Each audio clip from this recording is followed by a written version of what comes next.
नमस्कार दोस्तों, री एजुकेशन एकेडमी में आप सभी लोगों का स्वागत है। पीसीएस 2023 की प्रारंभिक परीक्षा संपन्न हो चुकी है। कुछ महत्वपूर्ण सवाल हैं, विशेष करके इतिहास और कुछ अन्य महत्वपूर्ण सवाल जो आप लोगों के लिए महत्वपूर्ण है और जिससे आपके मेरिट का निर्धारण होता है। उन सवालों को लेकर के हम लोग चर्चा करते हैं। तो पहला सवाल है कि उत्तर प्रदेश के निम्नलिखित कथनों पर जो है विचार कीजिए। राज्य के कुल भौगोलिक क्षेत्र का लगभग 12% वन है। 12% वन नहीं है बल्कि 6.88% है। तो इसलिए पहला वाक्य यहाँ पर गलत होगा। और दूसरा वाक्य, जौनपुर, गाजीपुर और बलिया जिलों में कोई वन भूमि नहीं है। ऐसा नहीं है कि वन रिकॉर्डेड अनरिकॉर्डेड दोनों होता है। कोई वन ना होने की बात अगर कही जाती है तो वाक्य गलत हो जाता है, क्योंकि रिकॉर्डेड भले ना हो तो अनरिकॉर्डेड वन जरूर होते हैं।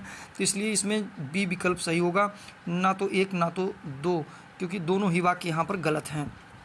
अगला सवाल हम लोग देखते हैं कि गैर पारंपरिक ऊर्जा का स्रोत, यानी कि पहले परंपरागत होते थे जिसमें जीवाश्म ईंधन आते थे, गैर परंपरागत स्रोत जिसमें हम नवीकरणीय ऊर्जा के स्रोत के रूप में जानते हैं। तो बी विकल्प इसमें सही होगा। अगला सवाल हम लोग आगे बढ़ते हैं और देखेंगे पांचवा क्वेश्चन। निम्नलिखित में से कौन निर्धनता के प्रकार से संबंधित है। तो इसमें हमेशा से जो है सापेक्ष गरीबी या निर्धनता और जो है एब्सोल्यूट निर्धनता या गरीबी, जिसे पूर्ण या परम निर्धनता भी कहा जाता है, अर्थात एक और दो, ये दोनों ही प्रकार जो है इसमें सम्मिलित हैं, अर्थात विकल्प संख्या एक इसमें जो है सही है। अगला हम छठवें सवाल पर जो है बढ़ेंगे। छठवां सवाल आता है, आर्थिक विकास में मानव संसाधन का योगदान के संदर्भ में निम्नलिखित कथनों पर विचार कीजिए। आर्थिक विकास का जनसंख्या वृद्धि पर प्रभाव और जनसंख्या वृद्धि का आर्थिक विकास पर प्रभाव। तो निश्चित तौर पर दोनों ही वाक्य सही हैं, क्योंकि आर्थिक विकास जैसे जैसे होता है व्यक्ति के आर्थिक और सांस्कृतिक सामाजिक स्तर में परिवर्तन होता है, तो कहीं ना कहीं जनसंख्या वृद्धि भी इससे प्रभावित होती है। और दूसरा वाक्य है, जनसंख्या वृद्धि का आर्थिक विकास पर प्रभाव। तो जैसे जैसे जनसंख्या अगर बढ़ रही है तो आर्थिक विकास पर भी को प्रभावित करती है, क्योंकि अधिक एक निश्चित सीमा से यदि तीव्र गति से आर्थिक जनसंख्या में वृद्धि होती है तो आर्थिक विकास पर नकारात्मक प्रभाव पड़ता है। अर्थात यहाँ पर दोनों ही वाक्य इसमें सही है। छठे में सी विकल्प इसका जो है सही होगा, क्योंकि एक और दो दोनों इसमें आ रहा है। अगले सवाल की तरफ हम लोग जो है बढ़ेंगे। सातवें क्वेश्चन, सातवें विकल्प में बी इसका उत्तर जो है सही है।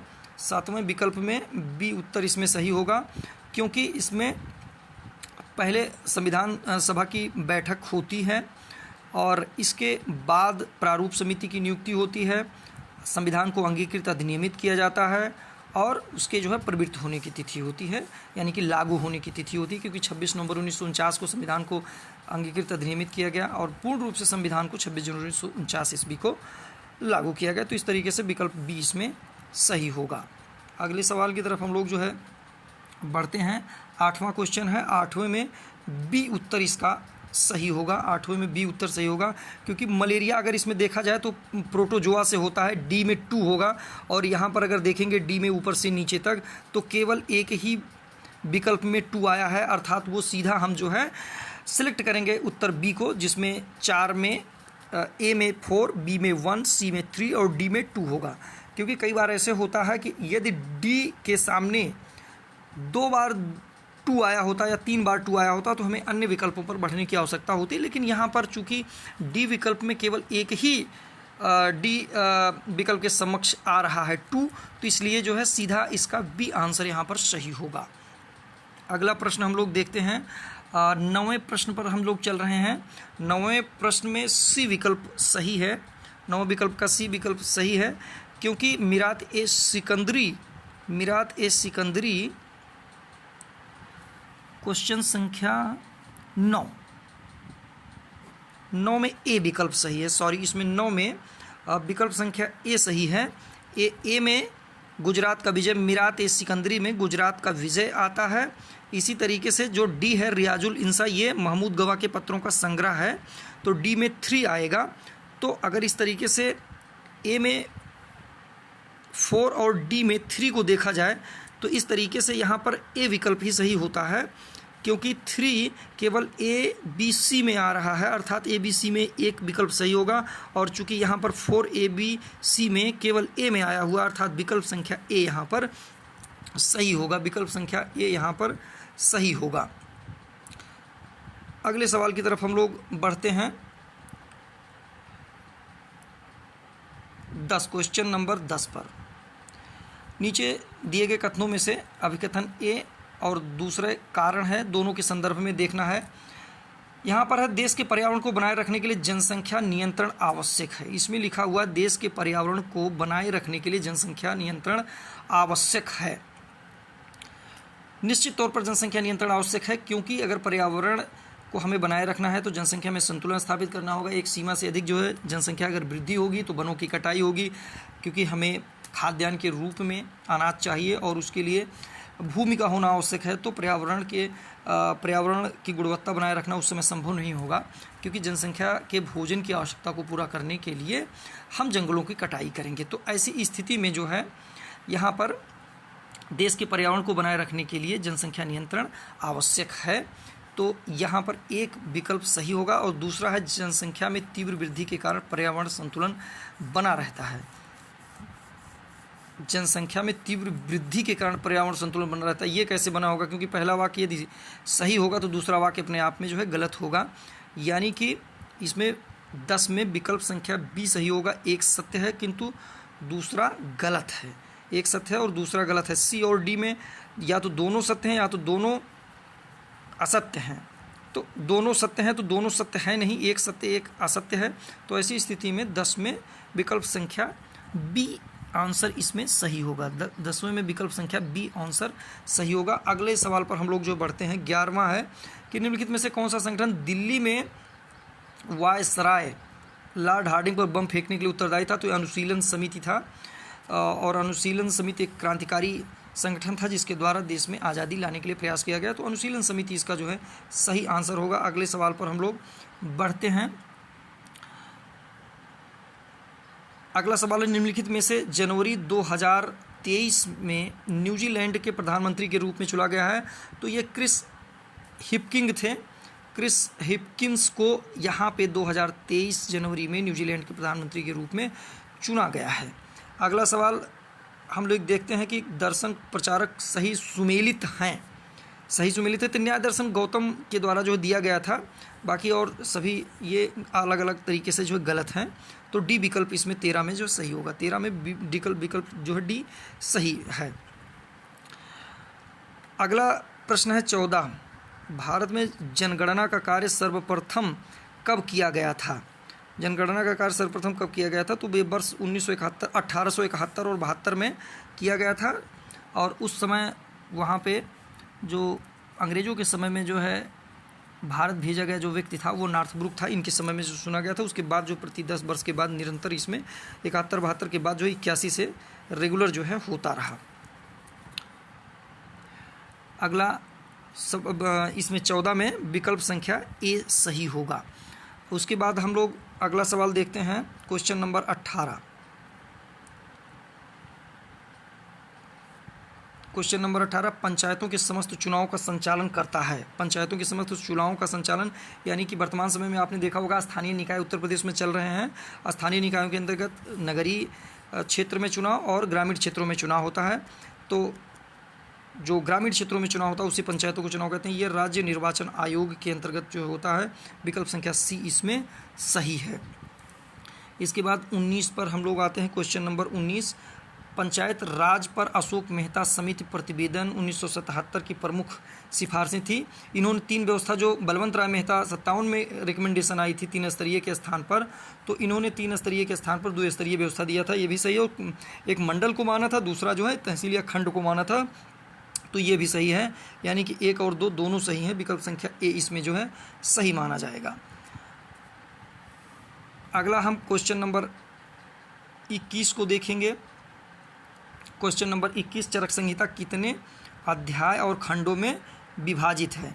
तो ये 120 अध्याय और 8 खंडों में विभाजित है। 120 अध्याय और 8 खंडों में विभाजित है। क्वेश्चन संख्या विकल्प ए इसमें जो है सही होगा।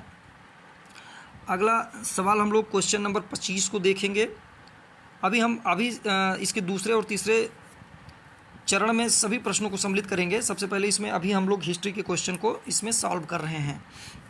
क्वेश्चन संख्या 25 में है 1918 में संयुक्त प्रांत किसान सभा का गठन निम्नलिखित में से किस नेता के द्वारा किया गया था। तो ये जवाहरलाल नेहरू है, पूर्व में भी ये सवाल पूछा जा चुका है। तो 25 में विकल्प संख्या सी इसका जो है सही होगा। 26 क्वेश्चन नंबर 26 को हम लोग देखते हैं कि वैदिक कालीन प्रशासन में भागदू अधिकारी जो है राजस्व कर जमा करने वाला अधिकारी होता था। तो इसका विकल्प बी इसमें सही आंसर होगा। अगले सवाल पर हम लोग बढ़ते हैं। क्वेश्चन नंबर 27 में अनुच्छेद 324 है, ये निर्वाचन आयोग से संबंधित है।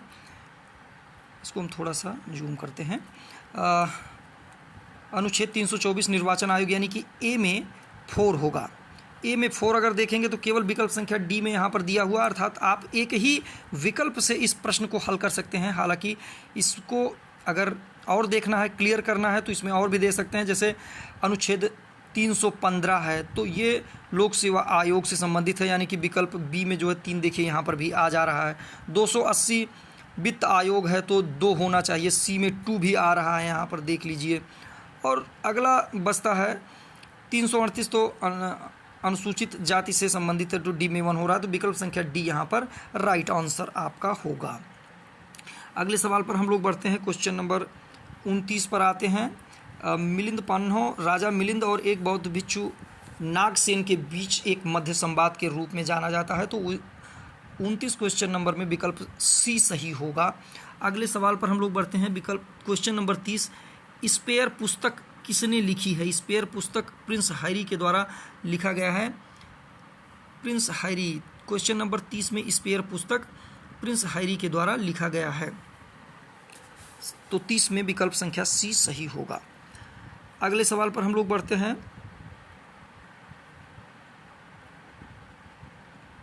क्वेश्चन संख्या 34, लोकसभा की प्रथम महिला स्पीकर में से जो है कौन थी। तो मीरा कुमार प्रथम महिला स्पीकर थी। 34 में विकल्प संख्या ए इसमें सही होगा। हम लोग 36 क्वेश्चन नंबर 36 पर आते हैं।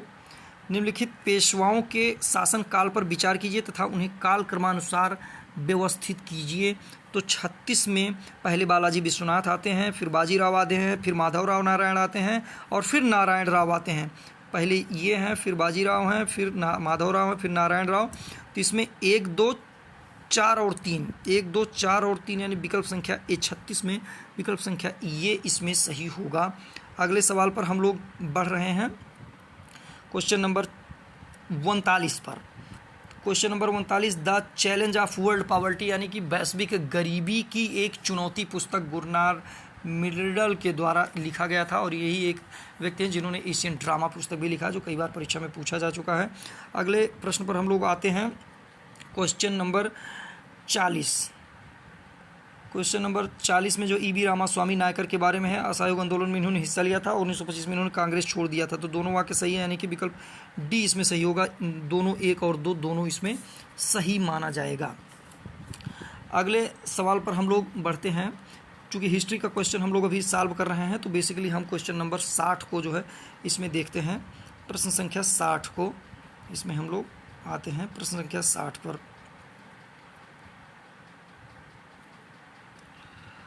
1857 में बरेली उत्तर प्रदेश में क्रांति का नेता कौन था। 1857 में बरेली उत्तर प्रदेश में क्रांति का नेता कौन था। तो ये खान बहादुर खान थे। विकल्प संख्या डी इसमें सही है। अगला सवाल हिस्ट्री से जो आ रहा है वो 77 नंबर पर है।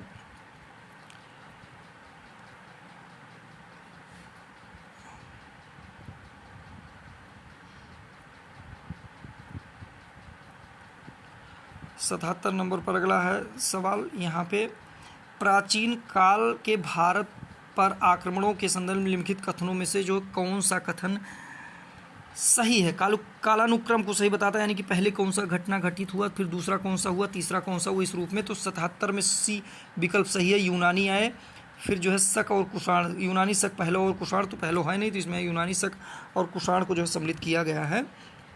अगला सवाल 78 है। निम्नलिखित में से किस अधिनियम द्वारा 120 सदस्यों वाले चैम्बर्स ऑफ प्रिंसेस की स्थापना की गई, चैम्बर्स ऑफ प्रिंसेस, तो ये बी है विकल्प। भारत शासन अधिनियम 1919 के अंतर्गत इसे किया गया है। अगला सवाल है 91 पर हिस्ट्री का क्वेश्चन है। अगला क्वेश्चन 91 पे है। कैप्टन हॉकिंस के संदर्भ में निम्नलिखित कथनों में विचार कीजिए। वह 1611 ईस्वी में आए थे। 1611 नहीं, 1608 ईस्वी में आए थे। वो तुर्की का बहुत अच्छा ज्ञाता, वो तुर्की के बहुत अच्छे ज्ञाता थे। तो 91 में सी सही विकल्प है, वो ज्ञाता थे। तो ये वाक्य सही है इसमें, और पहला वाक्य गलत है। तो विकल्प यानी कि केवल 2 सही होंगे, और केवल 2 सही के लिए सी विकल्प यहाँ पर दिया हुआ है। तो विकल्प सी यहाँ इसका सही उत्तर होगा, यानी कि 91 में विकल्प सी सही उत्तर होगा। अगले सवाल पर हम लोग बढ़ते हैं। 99 क्वेश्चन हिस्ट्री से संबंधित है। 99 क्वेश्चन नंबर हिस्ट्री से संबंधित है। 99 में सी विकल्प सही है, यानी कि नेवासा कर्नाटक से है और महाराष्ट्र से है। ए में 3 है, नेवासा महाराष्ट्र से है और ईडमपुर कर्नाटक से है, यानी कि विकल्प बी यहाँ बी में 4 हो गया। डिंडवाना राजस्थान की झील है, सी में 1 हो जाएगा। तो सी में 1 इस तरीके से हो गया, यानी कि 99 में विकल्प संख्या सी 3, 4, 1, 2 जो है इसमें सही विकल्प है। 99 के बाद 115 इसमें विकल्प संख्या हिस्ट्री से संबंधित है। तो 115 पर हम लोग पहुंचते हैं कि नेताजी सुभाष चंद्र बोस के द्वारा आज़ाद हिंद फौज के महिला रेजिमेंट का नाम झांसी था।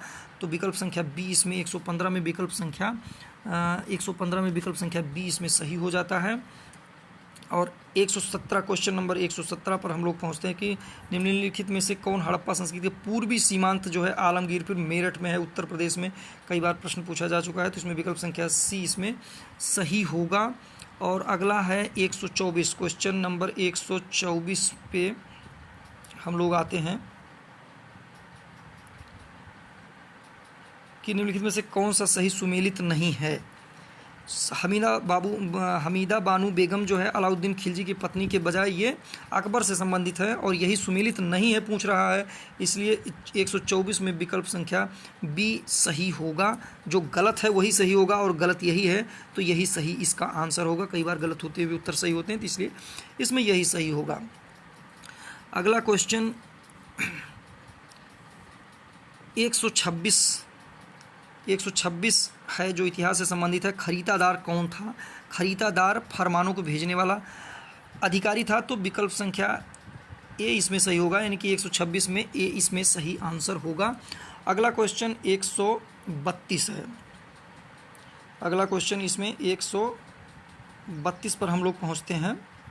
निम्नलिखित में से कौन सा महिला स्वतंत्रता सेनानी भारत छोड़ो आंदोलन से संबंधित नहीं थी? हालांकि इसमें कनकलता बरुआ सही आंसर होगा, क्योंकि इनके बारे में कोई विवरण नहीं मिलता है। बाकी ये तीनों जो है कहीं ना कहीं विवरण शांति घोष, हाजरा और अरुणा आसिफ अली जुड़ी हुई हैं। तो निश्चित तौर पर विकल्प संख्या ए इसका सही आंसर है। जो गलत है वही सही है, 132 में ये होगा।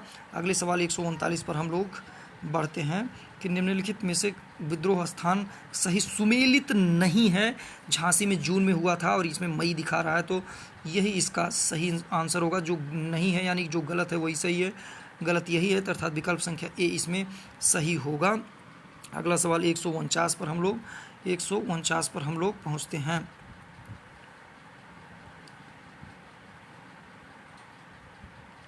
149 किस शासक ने जजिया और गौहत्ता? तो इसमें सही आंसर जैनुल आबदीन है, क्योंकि जैनुल आबदीन को इसीलिए कश्मीर का अकबर भी कहा जाता है। तो 149 में राइट आंसर डी इसका होगा। और इसी के साथ में जो हम एक अन्य क्वेश्चन जो लास्ट में है, इसमें हालांकि ज्योग्राफी से देख लेते हैं कौन से सहायक नदी सुमेलित नहीं है, यानी कि गलत खोजना है। प्राणहिता गोदावरी से है, इस पर महानदी लिखा हुआ, जो गलत वही सही है, अर्थात 150 में डी इसका सही आंसर होगा। तो कुल मिलाकर के प्रथम चरण में हम लोगों ने इतने सवालों को हल किया है और जल्द ही हम लोग इसके दूसरे पार्ट को लेकर के वीडियो अपलोड कर रहे हैं। तो आप लोग इतना मिलाइए और इसके बाद जो है बताइए कि किसका कितना सही हुआ है, और तत्काल हम लोग अगले सवाल को लेकर के मिलते हैं। धन्यवाद।